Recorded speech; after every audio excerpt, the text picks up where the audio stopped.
BJP সমর্থিত প্রার্থীদের দখলে Kolkata high court club. Kolkata high court ক্লাবের নির্বাচনে বিজেপি সমর্থিত প্রার্থীদের জয় জয়কার। 10টির মধ্যে 7টি আসন দখল করল তারা।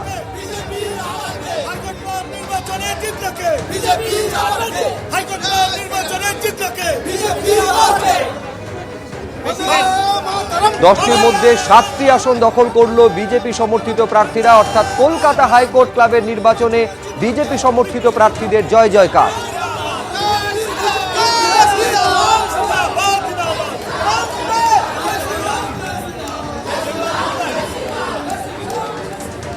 দাগিদের পূর্ণাঙ্গ তালিকা প্রকাশের কোর্টের নির্দেশের দিনই আবেদনের সময় বৃদ্ধি। গ্রুপ সি, গ্রুপ ডি পদে নিয়োগের আবেদনপত্রের সময় বাড়ালো স্কুল সার্ভিস কমিশন। যান্ত্রিক এবং সার্ভারের সমস্যার কারণ দেখিয়ে 8ই ডিসেম্বর পর্যন্ত আবেদনের সময়সীমা বাড়ানো হলো।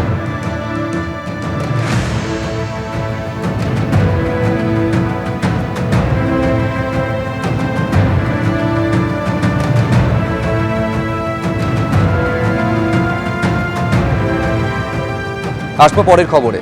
বালি পাচার মামলায় ফের রাজ্যে ইডির হানা। কলকাতা, মুর্শিদাবাদ সহ রাজ্যের 8টি জায়গায় তল্লাশি ইডির। একাধিক ব্যবসায়ীদের বাড়িতে কেন্দ্রীয় তদন্তকারী আধিকারিকদের অভিযান।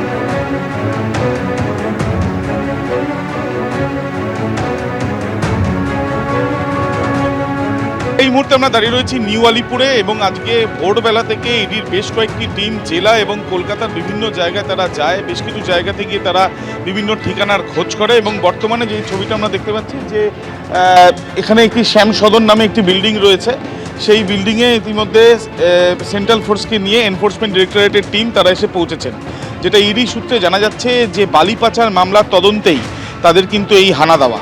কিন্তু নির্দিষ্টভাবে কী কারণে এখানে একজন ব্যক্তি যিনি একজন ব্যবসায়ী, তিনি একটি সংস্থার সঙ্গে তার যোগ রয়েছে সেটাও জানা যাচ্ছে। কিন্তু সেই ব্যক্তির বাড়িতে আসার পেছনে কারণ কি, তিনি কি সরাসরি এই বালি পাচারের যে অভিযোগ, যে তদন্ত ইতিমধ্যে করা হয়েছে, যে তদন্তে এর আগে অরুণ সারাফকে গ্রেপ্তার করা হয়েছিল, সেই পরিপ্রেক্ষিতে তার বাড়িতে আসা, নাকি কোনো না কোনোভাবে বেশ কিছু কোম্পানির খোঁজ করা হচ্ছে যে কোম্পানিতে কোনো না কোনোভাবে সেই টাকাগুলোর লেনদেন বিষয় নিয়ে কোনো তথ্য জানতে চান ইডির আধিকারিকেরা, সেই জন্য সেই বিষয়টা ইডির তরফ থেকে সরকারিভাবে না জানানো হলেও যেটা জানা যাচ্ছে যে বালি পাচারের যে মামলা, সেই মামলায় একাধিক জায়গায় রাজস্ব ফাঁকি দিয়ে টাকা বিভিন্ন জায়গাতে গিয়েছিল এবং সেই টাকা, কালো টাকাকে সাদা করার একটা প্রচেষ্টা হয়েছিল, যেটা এর আগেই তদন্ত করতে গিয়ে ইডির তরফ থেকে জানা গিয়েছিল এবং সেই পরিপ্রেক্ষিতেই তথ্য জানার জন্যই তাদের তরফ থেকে এই হানা দেওয়া হয়েছে। এখন পর্যন্ত যে খবর পাওয়া যাচ্ছে ইডি সূত্র মারফত, যে 8টি জায়গায় তল্লাশি অভিযানে নেমেছেন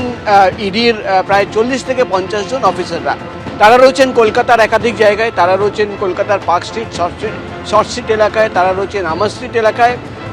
এছাড়াও কলকাতার ছাড়াও যেটা ইডি সূত্রের খবর, ঝাড়গ্রাম এবং মুর্শিদাবাদ এই দুটি জেলায় কিন্তু পৌঁছে গেছেন ইডি আধিকারিকরা। তোমার মনে থাকবে বালি পাচার মামলায় প্রথম দিন যেদিন তল্লাশি অভিযান চালানো হয়, সেদিন 22টি জায়গায় তল্লাশি অভিযান চালানো হয়েছিল এবং একাধিক তথ্য সেখান থেকে পাওয়া গেছিল। মূলত আজকে যে তল্লাশি অভিযান চালানো হচ্ছে, ফেক চালান তৈরি করা হতো। ফেক চালান তৈরি করে সেই ফেক চালান মাধ্যমে কিন্তু বালু পাচার করা হতো, অর্থাৎ ফেক চালান দেখিয়ে সেটা কিন্তু বালি পাচার করা হতো এবং সেই টাকা, কোটি কোটি টাকার লেনদেন হয়েছে। যে টাকার লেনদেন হয়েছে বালি পাচার মামলায়, সেই টাকা একাধিক শেল কোম্পানির মাধ্যমে ঘোরানো হয়েছে, পাঠিয়ে দেওয়া হয়েছে এবং সেই টাকার আলটিমেট বেনিফিশিয়ারি কারা সেটা খুঁজতে গিয়ে ইডি তরফে দাবি করা হচ্ছে যে একাধিক শেল কোম্পানির তথ্য পাওয়া গেছে এবং একাধিক অ্যাকাউন্টের তথ্য পাওয়া গেছে। এবিপি আনন্দ, এগিয়ে থাকে, এগিয়ে রাখে।